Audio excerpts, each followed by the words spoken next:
नाजरीन, तैयार हो जाइए। आज आप ऐसे घटनाक्रम सुनने वाले हैं जो रातों के सपने हिला दें, खून को रोक दें और दिल की धड़कनें थमाने पर मजबूर कर देंगी। ये वे घटनाएं हैं जिनकी गूंज सदियों तक कानों में गूंजती रहती है। वे अबरतें जो सिर्फ सजा नहीं बल्कि इंसानियत की हार की दास्तान भी बयां करती हैं। क्या आपका दिल मजबूत है? फिर सुनिए। पर याद रखिए, ये घटनाएं सिर्फ सुनने के लिए नहीं हैं बल्कि सोचने के लिए भी हैं। नाजरीन, दुनिया के इतिहास में ऐसी अनगिनत सजाएं मौजूद रही हैं जिनको देखकर इंसान की रूह कांप उठती है। अपराध हमेशा से होते आए हैं और हर समाज ने अपने कानूनों के मुताबिक उनकी सजाएं तय कीं। लेकिन इन सब में सबसे कठोर, गंभीर और डरावनी सजा वह है जिसे हम सजाए मौत कहते हैं। यह वह फैसला होता है जो इंसान की जिंदगी का आखिरी अध्याय बंद कर देता है। उसके बाद न कोई उम्मीद बचती है और न ही वापसी का कोई रास्ता। लेकिन असल भय इन सजाओं के तरीकों में छिपा हुआ है। दुनिया भर में ऐसे भयानक और आब्रुतभरे अंदाज रहे हैं जिन्हें सुनकर या देखकर आदमी कांप उठता है। ये वे यातनाएं हैं जिनके जरिए अपराधियों को न सिर्फ जिंदगी से वंचित किया गया बल्कि उन पर ऐसी पीड़ाएं भी ढाई गईं कि देखने वालों के दिल दहल उठते हैं। आज हम आपको वो 10 तरीके बताएंगे जो अपनी संहारकता और बेरहमी की वजह से इतिहास में बदनाम हुए। सबसे पहले जिक्र करते हैं इलेक्ट्रिक चेयर का। अमेरिका की कुछ स्टेट्स में आज भी यह तरीका इस्तेमाल होता है। कैदी को लकड़ी की भारी कुर्सी पर बिठा दिया जाता है। उसके हाथ, पांव और धड़ को लोहे की पट्टियों से कसकर बांध दिया जाता है और सिर पर गीला स्पंज रख दिया जाता है ताकि बिजली पूरे शरीर में फैल सके। फिर अचानक हजारों वोल्ट का करंट चलाया जाता है। पलों में शरीर मचलने लगता है, तड़पने की आवाजें आती हैं और जलती हुई मांस की बदबू हवा में फैल जाती है। इतिहास में सबसे पहला वाकया 1890 में न्यूयॉर्क में हुआ जब विलियम केम्बलर को कुर्सी पर बिठाया गया। गवाहों ने उस नजारे को इतना भयानक बताया कि कई दिनों तक उसके असर से बाहर न आ सके। अब आते हैं एक और तरीके पर जिसे कहते हैं लीथल इंजेक्शन। अमेरिका की कई स्टेट्स में यह सबसे ज्यादा प्रचलित है। कैदी के शरीर में रासायनिक पदार्थों का एक इंजेक्शन दिया जाता है। इसमें आमतौर पर पेंटोथाल नाम की दवा होती है जो सामान्य हालत में मरीज को बेहोश करने के लिए सिर्फ कुछ मिलीग्राम्स दी जाती है, लेकिन सजाए मौत के वक्त यही दवा कई गुना ज्यादा मात्रा में दी जाती है। इसके साथ अन्य घटक मिलाए जाते हैं जो कुछ ही पलों में दिल की धड़कन रोक देते हैं। बहरहाल, यह बाहरी रूप से शांत और सरल मौत लगती है, लेकिन असलियत में कैदी के अंदर जलन, घुटन और बेबसी की ऐसी स्थिति पैदा होती है कि वह अपनी नसों में मौत को रेंगते हुए महसूस करता है। ये पलों इंसानियत के लिए एक दर्दनाक सवाल छोड़ जाते हैं। प्यारे दोस्तों, एक और तरीका है गैस चेंबर का। इसका विचार सबसे पहले दूसरी विश्व युद्ध के दौरान सामने आया जब जर्मन कैंपों में लाखों कैदियों को जहरीली गैस के जरिए मारा गया। आज भी अमेरिका की कुछ स्टेट्स में यह कानून के तौर पर मौजूद है।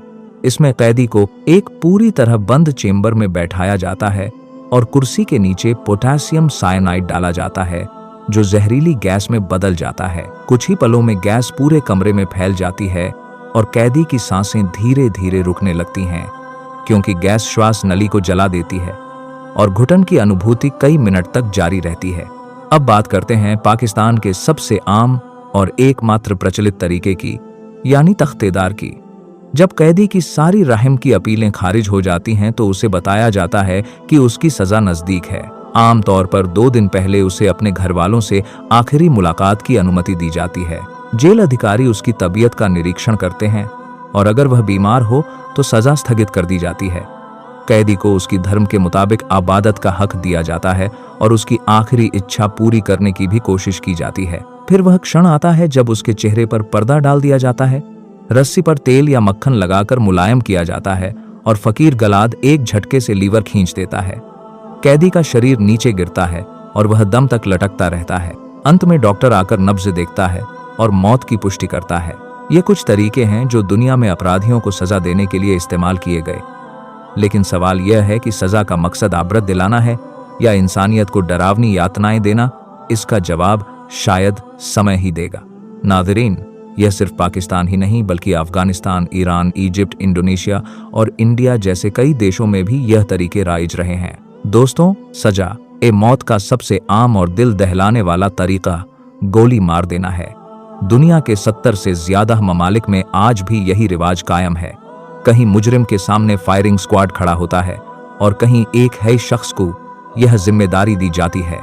चाइना में आज भी ये सजा दी जाती है, जबकि ताइवान में एक वक्त ऐसा भी था कि सजा पाने वाले को पहले बेहोश करने वाली दवा दी जाती थी और फिर सीधा दिल निशाना बनाया जाता था। अगर कई मुजरिम हों तो सबको कतार में खड़ा करके आंखों पर पट्टी बांधी जाती है, हाथ पांव बंधे जाते हैं और एक इशारे पर गोलियों की बौछार उन्हें पलों में खत्म कर देती है। यह नज़ारा अमेरिका की कुछ states, Belarus, south Korea, China और इंडोनेशिया में आज भी दिख सकता है।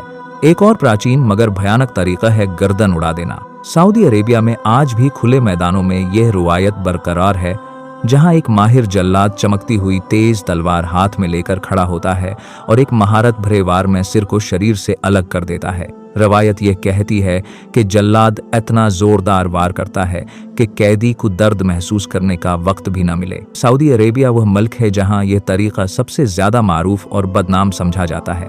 एक और संगदल सजा संगिसारी है, जो बदकारी या कुछ दीगर जराइम के लिए तारीखी तौर पर बतौरी सजा अपनाई जाती रही है। इस तरीके में मुजरिम को कभी आधा जिस्म तक जमीन में गाड़ दिया जाता तो कभी खुले मैदान में बिठा दिया जाता और जनता को इजाजत दी जाती थी कि वे उस पर पत्थर बरसाते रहें जब तक मौत न हो।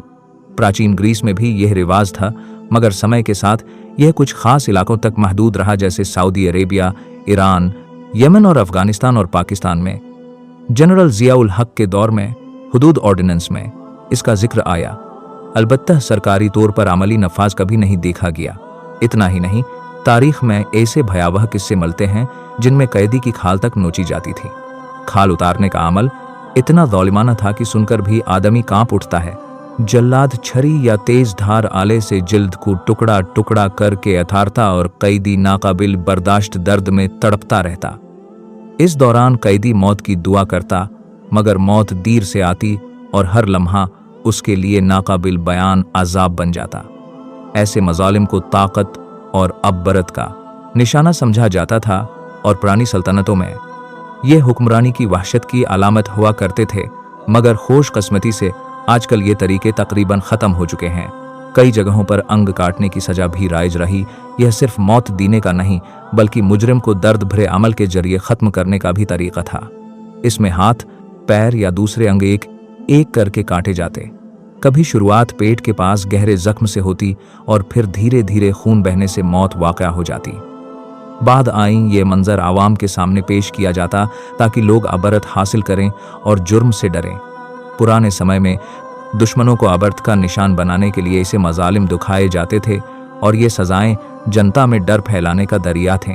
और फिर ऐसे तरीके थे जनही सोचकर दल दहल जाता है हाथी के नीचे कुचलना। पुराने बादशाह अपने दुश्मनों को अबरतनाक अंजाम देने के लिए हाथी का इस्तेमाल करते थे। मुजरिम को खुले मैदान में बांधकर लिटा दिया जाता और फिर एक तरबियत याफ्ता भारी भरकम हाथी को उस बदनसीब के ऊपर चलने का हुक्म दिया जाता। जैसे ही हाथी का वजनी पैर बदन फर पड़ता, कुछ लम्हों में हड्डियां चकनाचूर हो जाती और जिंदगी की लौ बुझ जाती।